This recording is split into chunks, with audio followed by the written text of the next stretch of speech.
श्री राम समर्थ। जून 22। सुख त्याग में है, भोग में नहीं। कुछ चाहिए ऐसा जब लगता है और जब वह नहीं मिलता तब दुख होता है। अतः कुछ चाहिए ऐसी इच्छा ही न होने दे। परमात्मा जैसा रखेंगे उसमें समाधान मानना ही वैराग्य है। हम विषयों में डूब रहे हैं और फिर विषय का ही पल्ला पकड़ेंगे तो क्या हम अधिकाधिक डूबेंगे नहीं।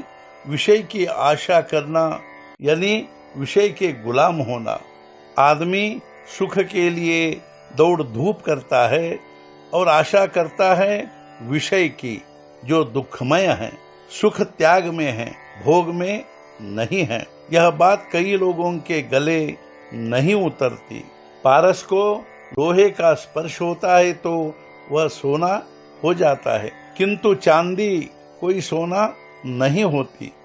वैसे हमें दीन से भी दीन यानी अभिमान रहित हो जाना चाहिए और वैसा होने पर हम परमात्मा की शरण में जा पाएंगे।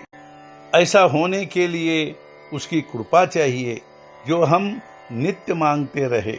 किसी एक बात से हमारा मन जो अस्वस्थ होता है सो क्यों होता है? इसलिए कि हम उस बात को सदा सत्य माना करते हैं। वस्तुतः वह सदा सत्य नहीं होती। वास्तव में यह तो सारा खेल है और यह सब मिथ्या है। और ऐसा जानकर जैसे अभिनेता नाटक में अपनी भूमिका सत्य जैसी करता है वैसा हम व्यवहार करें। सुख संतोष सत्य में होता है, मिथ्या में नहीं होता। आज तक हमने विषयों का उपयोग किया किंतु हमें सुख नहीं मिला, तो फिर विषय मिथ्या होता है इसका क्या भगवान ने हमें अनुभव ही नहीं कराया? फिर भी तुम मुझसे पूछते हो कि इन विषयों का उपभोग लेकर भी गृहस्थी कैसे सुधारे, तो इसको क्या कहा जाए? जो दुखमय ही है उसमें सुख कहाँ से मिलेगा? दो छोटी लड़कियां गृहस्थी का खेल खेल रही थी। उनमें जो गरीब थी उसने रोटी और गुड़म्बा बनाया और जो अमीर थी उसने श्रीखंड और रबड़ी तैयार की। लेकिन पेट भरने के लिए जैसे पहली का गुड़म्बा काम का नहीं था वैसे ही दूसरी का श्रीखंड भी नहीं था। वैसे ही गृहस्थी का सत्यत्व। गृहस्थी के लिए पत्नी और बच्चे आवश्यक है ऐसी बात नहीं। जो दूसरे पर निर्भर होता है वह गृहस्थी करने वाला ही होता है।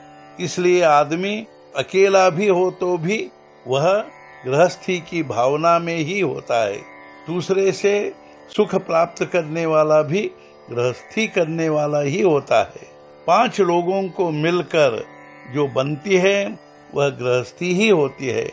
इसमें हर कोई स्वार्थी होता है, फिर अकेले को पूर्ण सुख कैसे प्राप्त होगा? गृहस्थी में अनेक वस्तुएं होती है लेकिन भगवान के पास एक ही वस्तु है।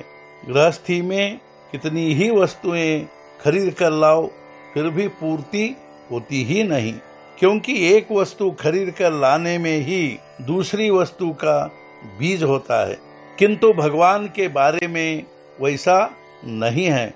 भगवान की मानकर कोई वस्तु एक बार ले आए कि पुनः लाने की आवश्यकता ही नहीं होती।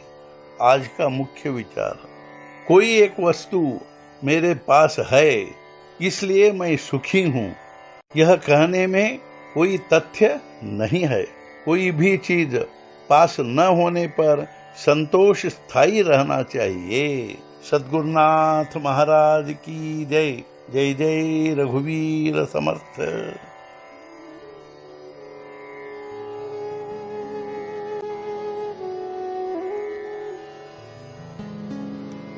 Mm-hmm.